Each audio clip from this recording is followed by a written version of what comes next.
The morning after my daughter-in-law changed the locks on my own home, she found her designer bags scattered across the lawn. I didn't shout. I simply photographed every inch, logged each item, and called my lawyer. That moment wasn't revenge. It was the beginning of truth. I pulled into my driveway just as the sun slid behind the lake, the wind sharp enough to lift the corners of the grocery bags in my passenger seat. The porch light was glowing, same timer I'd set years ago, but the hydrangeas were trimmed flat and wrong. Lyra never understood how they came back each spring. My house looked tidy in a way that felt foreign. I balanced the bags on my hip, fit my key into the lock, and the metal stopped cold. It caught halfway, stubborn, like the door had decided I was no longer expected. I tried again, slower this time.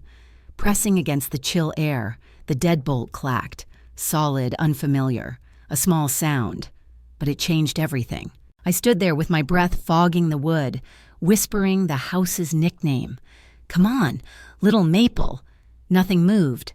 The silence pressed back. I'd been a nurse for 30 years. I knew when something lifeless stayed that way. The lock didn't jam, it refused. I rang the bell. A faint shuffle inside, the whisper of carpet on skin. Curtains twitched, just enough to show someone was watching. Then that red light, tiny and unblinking, above the new doorbell camera I never approved. The door opened 2 inches. Lyra stood there in a pale robe, holding my Christmas mug like it had always belonged in her hand. "Morel," she said, calm as a morning show host. "We changed it for safety." Her voice stretched that word, safety, like I might be the danger. I looked past her shoulder at the hall I painted twice myself. Safety from what? From me? She smiled the way polite people do before saying something cruel. "Let's not make this into a thing. Darren's on a call." I heard my son's laugh in the back room. Thin and awkward, my jaw ached from holding still. "It's already a thing." "Lyra," I said, "you locked out the homeowner." Through the side glass, I saw my brass plate gone, replaced with some shiny keypad still wrapped in film. The entry table bare, my wedding photo missing, diffuser steaming over my mother's bowl. A plant I hated sat where Jack's reading lamp should be. Someone had rearranged the room like I'd been erased and dusted off. 3 pairs of sneakers by the door, sizes I didn't know. Eucalyptus filled the air. Expensive and wrong. I memorized it all because memory is how you stay sane when people rewrite your story. I called Darren.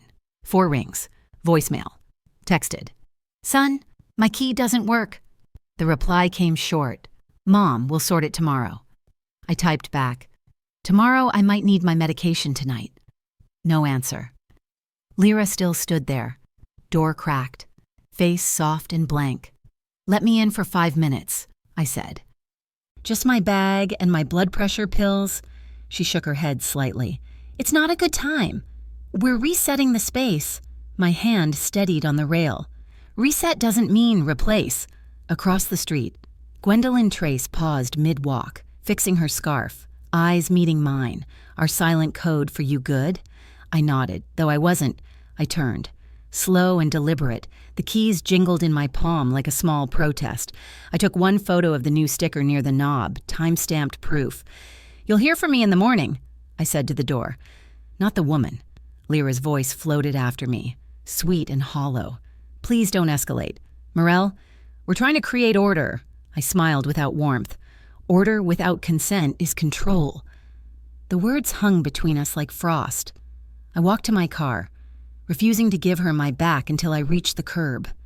2 blocks away, beneath the same maple tree I planted when Darren started kindergarten, I parked and opened my glove box.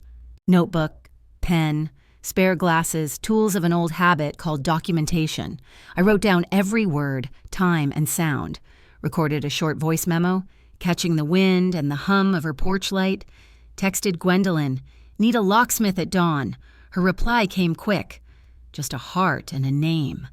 I leaned back, listening to the furnace kick inside the house I paid for. At 6:21, the porch light blinked off. A shadow passed the sidelight. Darren's silhouette. Just for a second before the deadbolt turned again. "You lock me out tonight," I whispered to the windshield. Steady now. Tomorrow, I lock this down for good. By the time the kettle would have whistled, the old brass lock was back in place, along with my patience. The locksmith wiped his hands on a rag and handed me an invoice with my name, my address, and the words "service completed." Proof in paper form always steadies me more than talk ever could. I snapped photos of the door, of the adhesive line where their keypad once glowed, of the sticker that claimed Seculock certified. Every picture landed in a folder labeled ownership proof. I didn't linger. I brewed tea, unplugged their diffuser, left their luggage untouched, and texted Gwendolyn. All set. Eyes open for anything odd. Her answer came quick. You got it, baby. By mid-morning, I was downtown at Community Savings. The same banker who'd congratulated me last winter on paying off the mortgage now avoided eye contact. My request for a balance printout made the terminal flash red. She murmured. Calling a supervisor? They whispered while the printer hummed. Finally, she said. Mrs. Hollis, your online access was suspended Friday. It says, household administrator reset. I smiled so she'd hear calm instead of thunder. Administrator? I didn't hire one. She apologized like she'd broken something fragile. I asked for every detail. Device, time, initials. Paper began spilling from the printer, my dignity reshaping itself line by line. The manager suggested it might be a misunderstanding. I replied softly, Misunderstandings don't fill out forms. Before leaving, I filed a fraud affidavit and locked digital access behind an in-person PIN only I could use. Outside, I breathed easier. Sometimes survival sounds like a copy machine. I called Darren before I reached the car. He answered, rushed as always. Mom, I'm in between things. Can this wait? No, I said. It cannot. He claimed Lyra had tightened security after strange activity. You mean me? I asked. The strange activity at a teller window? He chuckled nervously. It's just temporary. So was the lock, I reminded him. You don't settle a home by freezing its owner's account. When he urged, don't make this adversarial. I told him, I'm adversarial with paperwork, not people. Silence. I laid out every date, every time stamp, until he ran out of pretense. Before hanging up, I said, any change touching my name, my money, or my door requires my yes. Silence from me means no. Then I ended the call first. That afternoon, I emailed my attorney, Henley Jovan, every scanned page and photo, CC'd Gwendolyn as community observer on my kitchen counter. I drafted a single sheet titled Ownership and House Access. It listed the deed date, payoff confirmation, and Illinois law on trespass. I sealed it in an envelope marked, read if lines are crossed. Looking at myself in the mirror, I practiced 2 sentences. House rules require the owner's consent. Consent has not been granted. I set the dining table for 3, then quietly removed 2 plates. The remaining one reminded me whose house this was.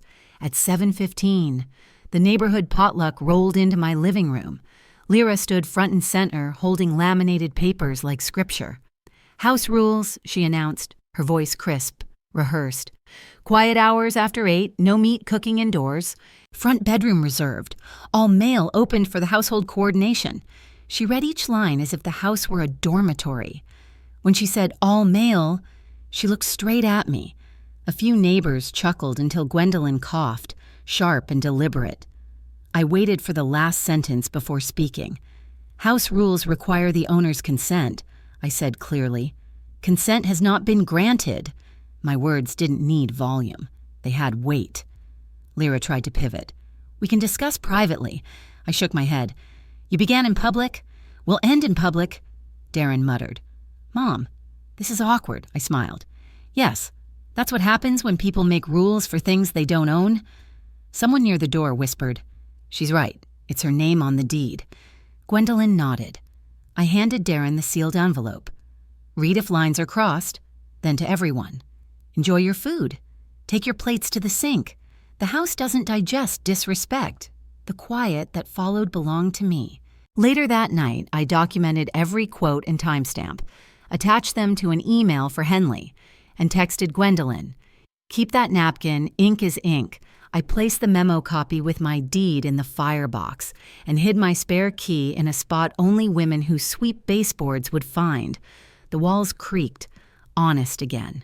Just before bed, a new calendar invite lit my phone. Reset meeting, roles and access. Tomorrow, noon. Lyra's doing, I declined. Forwarded it to Henley with one line. They prefer committees. I prefer documents. I whispered to the quiet kitchen. No more explaining. The house seemed to agree. I set my phone beneath the table runner. Camera lens facing the chair backs, recording light hidden by lace. The mic caught every sigh, every chair scrape. I'd printed the deed, the bank logs, and my memo, proof stacked neatly inside a manila folder beside my plate.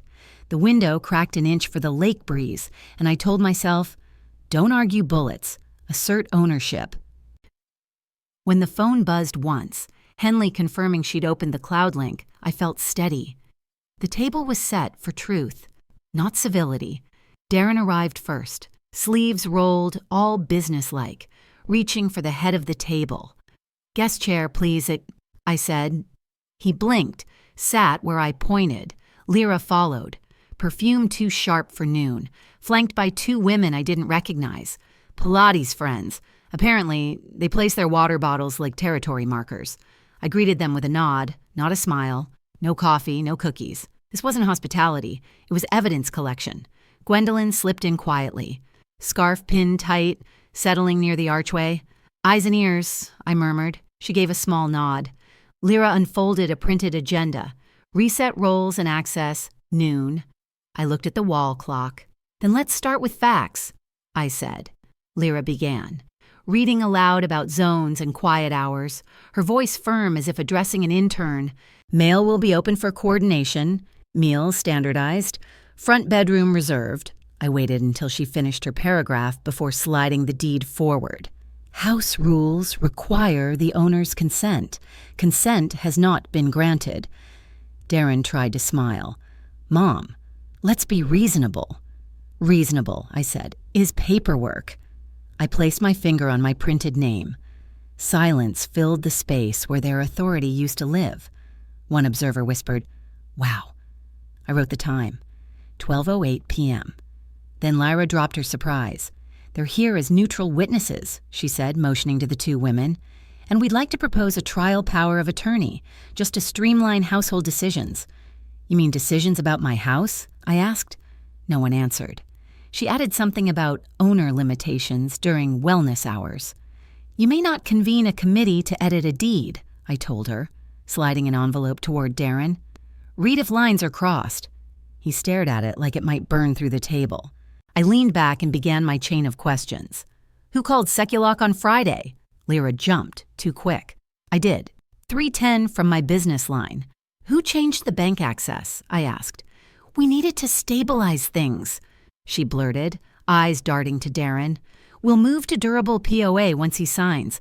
Thank you, I said softly, glancing toward the runner where my phone lay recording every word. I noted the time again, 12:23. Air grew heavy, truth thick enough to taste. From my folder, I read a single paragraph. Illinois criminal trespass statute. No anger, just precision. I slid printed notices across the table. Revocation of permission for Lyra and her guests. You may retrieve your property Thursday or Saturday. Supervised, I said. Darren's voice cracked. Can we at least keep the front bedroom? I shook my head. That room belongs to memory, not to renters, I added. Any further tampering with mail, locks, or bank access triggers police involvement. The Pilates pair gathered their bottles and left, eyes on the floor. When the door clicked shut, I faced Darren alone. You heard what she admitted, I said. His hands rubbed his temples. Mom, I didn't think it'd go this far. It went exactly as far as the locks, the bank, and my name, I said. You can work with me on her exit or deal with Henley. He nodded, hollow. I'll talk to her. Try truth this time, I said. Then I stood, ending the meeting the way an adult ends a class, when the lesson is over.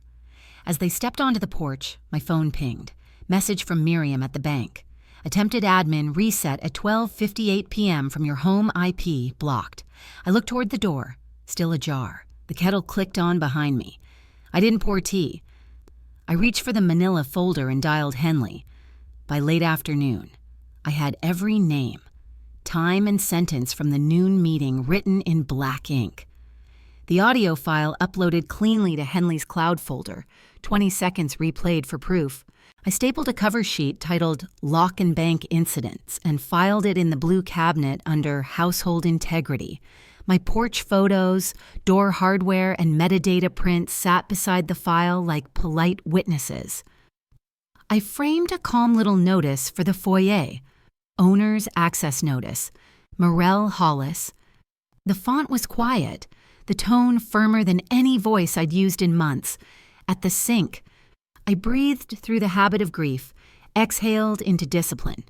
Gwendolyn knocked with her tablet pressed to her chest. "Girl, you need to see this," she said, stepping in without waiting. On the neighborhood page, Lara's post scrolled bright and poisonous, half-truths wrapped in pastel emojis. She'd written that I was struggling mentally, that I'd locked myself inside, isolating from family. There was even a photo, cropped to show her luggage on my porch, not the timestamp or the security sticker. Gwendolyn's fingers flew. Screenshots, timestamps, printouts. "We'll keep a packet," I said. Public portrayal versus record. I underlined the line that called me unstable and set it beside the deed. "They build myths," I said quietly. "But paper still outlives rumor." At 5:12, an email slid in. HOA compliance notice, alleged harassment and unauthorized lock alteration. The phrasing felt familiar, too slick for a board template. I opened Jack's old binder, tab still marked in his neat pen. Clause 3.2, owner rights supersede guest preferences. Clause 5.6, no third-party lock changes without owner approval. I smiled. Jack always did love a well-organized bylaw. I photographed both pages, then drafted my reply. "Your notice appears to rely on misstatements of fact and policy. CC to the board. Blind copy to Dr. Ruth." I hit send with a steadiness that felt earned. 3 calls followed. First, the HOA office.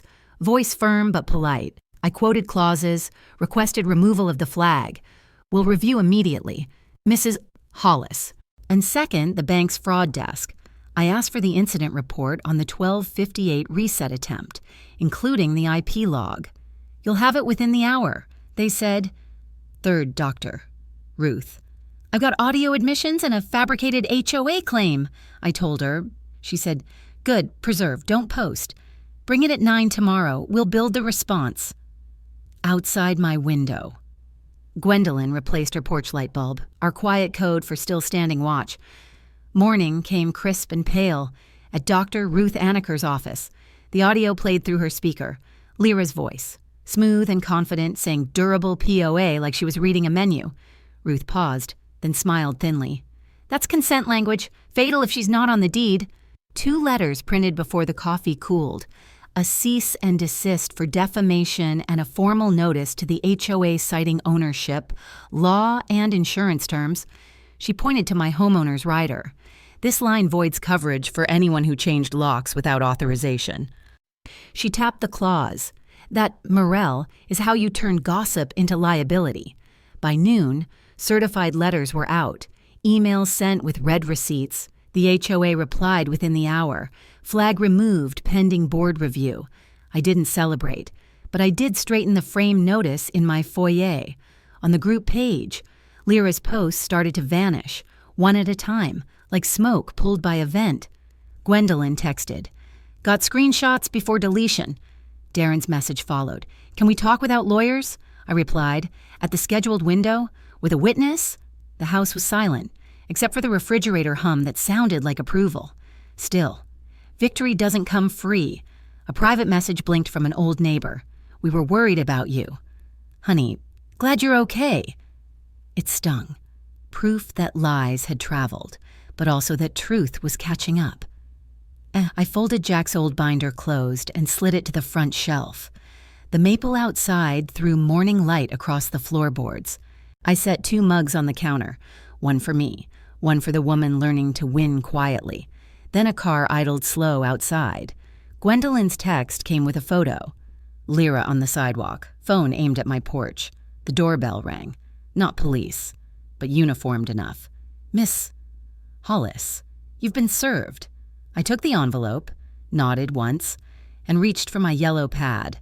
The envelope sat heavy on my porch table like it knew something I didn't.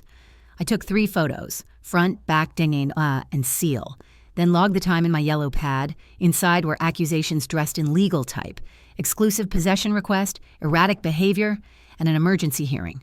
Her language was the same as her online gossip, only now it wore a courthouse header. The last page caught my eye. POA addendum, supposedly. Jack had given her authority over household matters. I flipped through my old binder, tracing his initials on the real documents. No such addendum had ever existed. "Well, Jack," I murmured to the maple shadow outside, "looks like we're going to let the paper talk." By noon, I was in Dr. Ruth Anaker's office. We sorted everything into labeled folders, A through K. Ruth's pen moved like a scalpel. Motion to dismiss with sanctions. Alternate motion for supervised retrieval.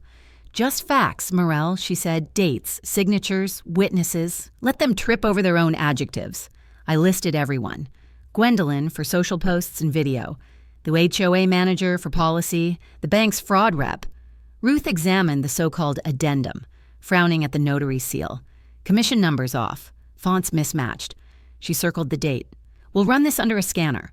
Our aim is precision, not passion." Henley's scan confirmed it.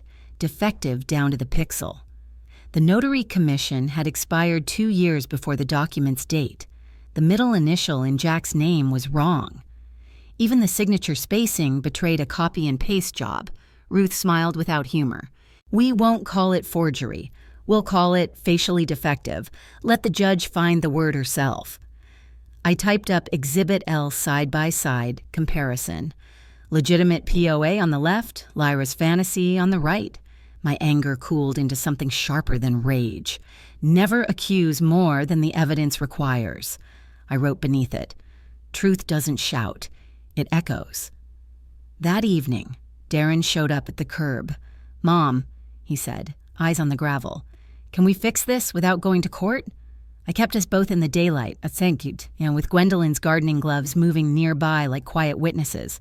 He admitted to giving Lara the HOA contact, just trying to help her handle it. "Baby," I said, "you can't serve 2 homes, one with truth and one with hashtags." He didn't answer.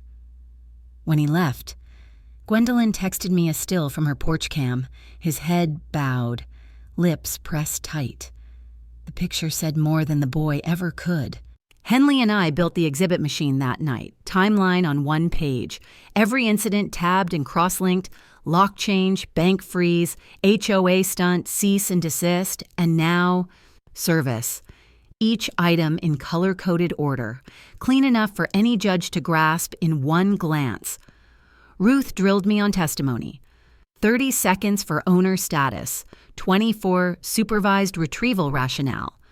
"Answer what's asked," she said. "Let them hang on their own rope." I practiced my breath like a prayer. The next morning, vindication arrived by email.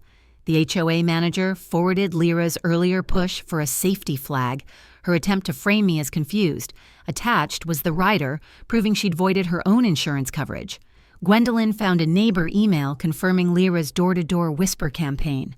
Ruth stamped it Exhibit M. I wrote a single note across the top. Safety. Used as a weapon. Then I watered my porch fern. Slow and deliberate, because calm is its own declaration. By the afternoon, the supervised pickup began. Ruth's paralegal stood watch while Gwendolyn's camera caught everything. Lyra arrived with her phone already rolling. "We were locked out by an unstable widow," she announced. The paralegal handed her the court order and the insurance clause. "You have 20 minutes," she said. Lyra snapped. "I told the locksmith to change it because Darren deserves," and stopped cold. The camera didn't. The friend's video caught her words. Gwendolyn's door cam caught the friend. My porch mic caught them both. I said quietly, "Take what you listed. Nothing more." She glared, arguing with her own proof. That night, Darren called again. "Mom, Lyra filed something new. Says you're abusive." His voice cracked. "Through the window." I saw a sheriff cruiser glide by, slow as a thought. A second envelope slid under my mat. I didn't open it. I placed it beside Exhibit L, pressed my palm flat, and breathed the way Ruth taught me, steady, measured, unafraid. I reached the courthouse before the elevators filled. Doctor. Ruth Anaker was already there, neat as a ledger line, checking our binder tabs, A through M, plus the defective addendum marked L. My phone buzzed with a message from Henley. HOA manager just forwarded the voicemail, time-stamped, verified by carrier log, adding it to Exhibit N. Ruth handed me my outline and whispered, 30 seconds. Fax only. Across the hallway, Lyra strutted in with her phone raised like a scepter. Darren followed a step behind, face drawn tight. The bailiff posted the docket, moving our case forward because of elder safety. Ruth smiled faintly. Her panic just bought us first position. My pulse steadied. I'd learned by now that calm is its own kind of cross-examination. When our case was called, Lyra's attorney rose first, voice all honey and fear. Your Honor, the petitioner seeks temporary possession due to instability and safety concerns. I could almost predict every word. She'd rehearsed them online before speaking them here. Ruth stood, crisp and clear. Respondent is the titled owner.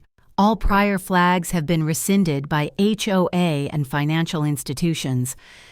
The judge turned toward me. Mrs. Hollis. I gave my 30-second statement, no emotion, just sequence. I am the owner of record. The lock change and bank intrusion were unauthorized. A supervised retrieval already occurred without incident. The courtroom felt cooler after that. The judge asked for proof of instability. Lyra's counsel gestured to social media posts. Ruth countered with timestamps. Same posts, different story when seen whole, she said. Then came Exhibit N. Ruth cued the clerk to play the HOA manager's voicemail. The recording filled the room. Lyra's voice, deliberate and sugary, requesting a formal safety note so she could get a fast hearing. The judge leaned forward, frowning. This matches your petition verbatim. Counsel objected. Overruled! A low murmur rippled through the benches. Lyra's eyes darted to Darren, and for the first time, I saw her composure slip. Ruth merely said, authenticity confirmed by carrier metadata. The judge exhaled through her nose. Sounds like manufactured urgency. I didn't need to smile. The truth was doing the heavy lifting. Henley's remote affidavit arrived next, linking Lyra's maiden alias to a rental deposit drawn from Darren's joint account attempt, the same one flagged for fraud last week. Exhibit O showed the failed withdrawal and the alias email tied to it. Ruth connected the dots aloud. Funds attempt, same day as locksmith call, followed by emergency petition. The judge's brow rose. So the lock change came after the money move? Counsel squirmed. Household logistics, he said weakly. Darren rubbed his forehead. I looked straight ahead, steady as the marble wall. A mother learns when silence weighs more than sympathy. When the judge opened the floor, Darren's voice cracked. We just wanted stability for the baby, I answered quietly. Stability starts with truth and a key that belongs to me. Ruth asked for the narrow order. No lock changes, no false claims to third parties. Supervised retrieval affirmed. Lyra's lawyer pushed for limited possession. The judge glanced again at the transcript of that voicemail. You'll get none of that today, she said. The ruling came precise as a scalpel. Status quo ante. Respondent retains exclusive control. Any lock alterations or misrepresentations will be treated as contempt. The gavel tapped once. Ruth's lips curved slightly. We asked for daylight, she murmured. We got noon? Relief didn't feel like victory. It felt like oxygen after smoke. In the hallway, Lyra hissed something to Darren and jabbed a finger toward me. I didn't respond. I was still under oath in spirit. The bailiff approached Ruth with a slip. Our Exhibit L had been referred for notary investigation. On my windshield outside, I found a glossy realtor card tucked under the wiper. Same alias initials embossed in gold. I slid it into a plastic pouch with gloves. Marked the date and time. Ruth caught my eye. She's still leaving crumbs. I nodded. Some people never stop making evidence. I woke before the sun, the house still wrapped in courthouse silence. The kettle clicked on while I wrote "stability first" across a fresh yellow pad. My handwriting looked steadier than I felt. Task 1, change the garage keypad. Task 2, confirm the porch camera angles. Task 3, back up yesterday's hearing audio to both clouds. I texted Doctor Ruth a photo of the glossy realtor card still sealed in evidence wrap. Her reply came fast. Don't scan. We'll open from a burner. Henley emailed a legal template for rental site takedowns. I called the HOA desk to log a retaliation report, attaching the card's photo, 1 page at a time, I murmured, channeling every aunt who ever kept order when chaos tried to rent a room in her piece. With Ruth on speaker. I powered Henley's loaner tablet and scanned the QR code. The screen bloomed into my living room. The blue velvet sofa, my Holman quilt, even Jack's side table. It was a rental listing. The host name read LK Host Services, payout, prepaid card. I swallowed hard and started taking screenshots. Henley matched the photo's metadata against my insurance inventory. Perfect alignment. Ruth dictated the platform's preservation notice, citing the court's status quo order. I submitted a fraud report to my insurer for unapproved commercial use. Seeing strangers lounging on my sofa stirred a flash of humiliation, but it cooled into something cleaner: strategy. Evidence had no ego, only timestamps. By late morning, the HOA compliance officer called. We've traced multiple complaints, same alias initials on the guest door code, he said. He emailed gate logs showing midnight entries before the lock change. Within the hour, the rental platform confirmed removal of the listing and preserved the host's data. Ruth drafted a supplement for the court. Evidence of monetization. I replied for the record. My living room is not a lobby. The moment the listing vanished, the house seemed to inhale again, like paper flattening after heat. Ruth forwarded new correspondence from the Secretary of State. The notary behind the addendum had been suspended pending investigation. Wrong ink type. Mismatched journal entry. Overlapping timestamps. The so-called backbone of their power just snapped. That's Exhibit L closing its own loop, Ruth wrote. I printed the letter, laid it beside the quilt, and touched both edges. Jack, I whispered. The truth's catching up, Gwendolyn texted. Drink water. Baby. I smiled through the ache. Sometimes compassion felt like armor, not softness. Early afternoon, the HOA camera pinged. Darren stood at my gate, key in hand, a manila envelope tucked under his arm. He didn't step in, just looked straight into the lens. Mom, I'm returning this. I didn't know about the listing. His voice cracked like old wood. He slipped the envelope into the HOA slot and walked away. Lyra's car idled at the curb, engine humming guilt. Inside the envelope, 2 keys and a note. I'll cooperate. I didn't chase him. Boundaries sometimes mean stillness, not distance. By evening, the block association group lit up. Screenshots of the deleted rental circulated. A neighbor posted, "So that's why those strangers were hauling luggage at midnight." The tone had shifted. Facts travel slower than rumors, but they last longer. The insurance adjuster left a voicemail scheduling inspection. Lyra's employer's HR quietly opened an ethics inquiry. Ruth warned me. No gloating, no calls. Let the system eat its own tail, I wrote in my journal. Peace is doing nothing when everything wants a reaction. The locksmith came to repin the locks. I put fresh sheets on the bed and taped a small sign by the foyer mirror. Welcome if invited. Gwendolyn brought gumbo and sat beside me while I labeled evidence pouches. I texted Darren. Receive the keys. Counsel handles the rest. Hug the baby. His reply never came, but I didn't need it to. Hope lives better as a quiet discipline than as an argument. Near midnight. My phone chimed. Platform legal. Ready to release host device IPs upon subpoena. Henley followed with a message. Auto sync logs show chat threads between the host and guests. One mentioned the owner walking in. Ruth responded. Subpoena ready Monday. Outside, a car door slammed. Through the peephole, a process server waited. Envelope in hand. Miss Hollis, he said. Papers for Lyra Kettering. Listed this address.